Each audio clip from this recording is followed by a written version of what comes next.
Hey there, this is your friendly neighborhood Couch Potato, and welcome to the VentingMachine series of the Couch Potato Diaries. Today, I'm gonna vent about an incident that happened in a certain global A-list company regarding India's moon landing mission Chandrayaan 3. But before that, let me give you the premise. India's Chandrayaan 3 mission to the moon successfully landed on the said moon on August 23, 2023, making India the fourth country in the world to do so. A proud achievement, so the world initially had all praises for the country. But a few hours later, criticism started pouring in one after the other.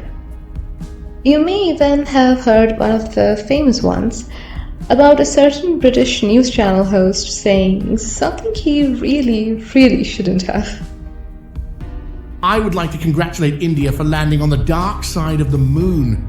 I would also like to invite India to return the £2.3 billion of aid money that we sent them between 2016 and 2021.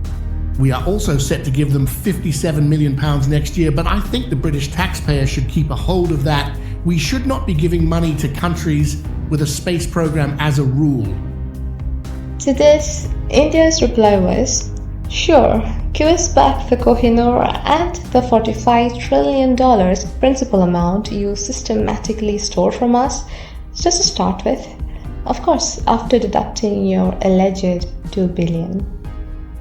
This entire comment rebuttal thing became huge and spread like wildfire. Suffice to say, the little Brit got schooled. I also found out that not only did this guy insult India for no good reason, but he lied about it too. Because you see, Britain had publicly announced that since 2015, India had stopped accepting these so-called tiny aid for a country with 1/6 of the world's population that they ravaged, by the way.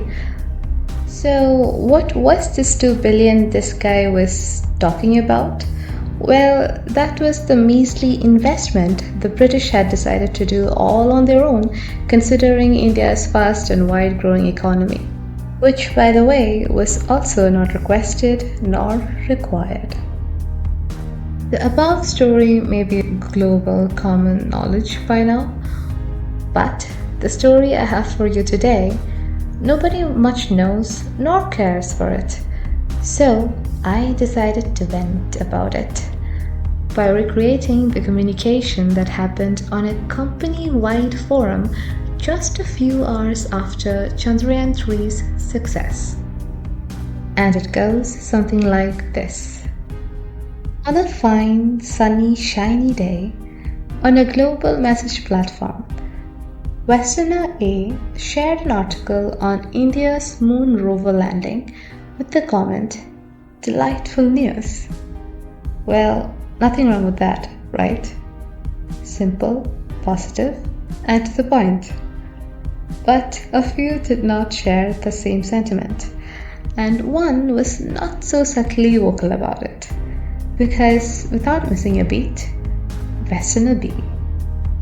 We've been able to do this since 1969, and we did it with human beings, who we also got back safely, by the way.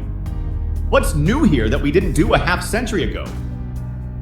Yes, this was actually said on a company-wide email chain.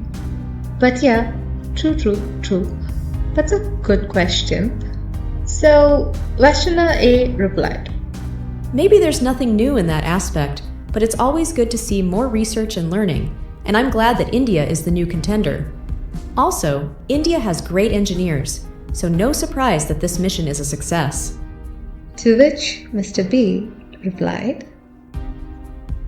I just thought there might be a new discovery or scientific advancement to be excited about. James Webb has been sending back some incredible new data, which I'm really excited about. But sure, thanks for the share. So basically, the point this person was trying to make was, my stick is much bigger than your non-existent stick. when he could have been instead looking at the positive side of this particular moon. Finally, a really frustrated Indian decided to educate this person on exactly how this mission is truly an achievement, which, by the way, even Neil deGrasse Tyson thinks so. Mr. India sent the following reply. Hi Mr. B. Chandrayaan 3 landed on the south pole of the moon, which hasn't been done before.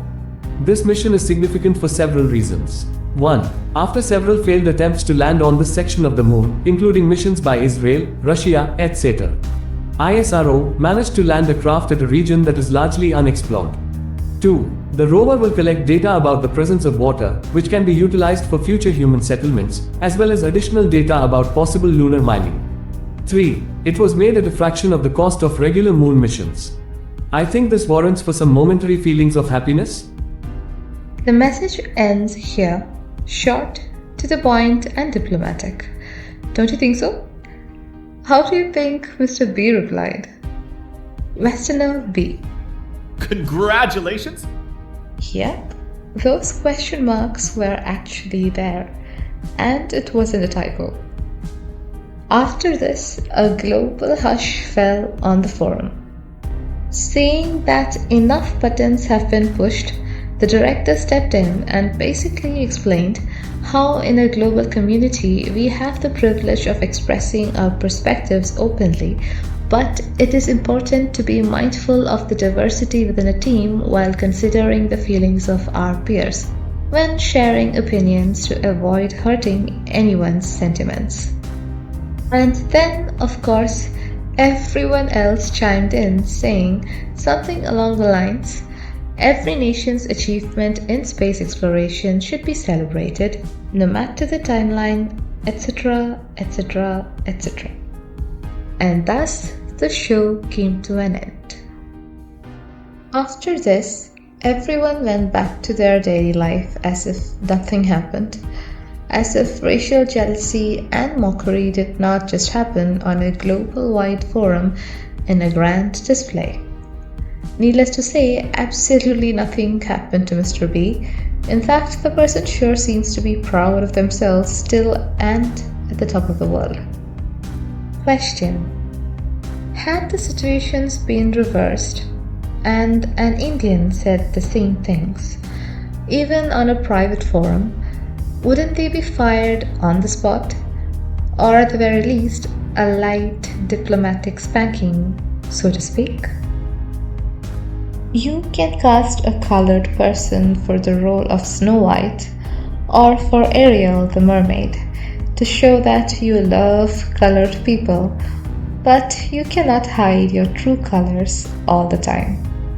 Oh, and just an interesting fact, did you know that Chandrayaan 3 mission cost less than the movie Gravity? I love that movie, by the way, which cost about $100 million.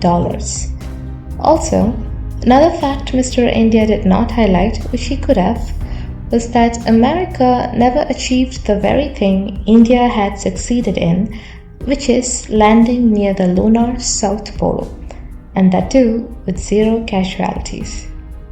Just so you know. India shrugged all this off and replied by launching yet another successful mission, this time towards the sun, at a cost of about $46 million. Yeah, even less. Potato out.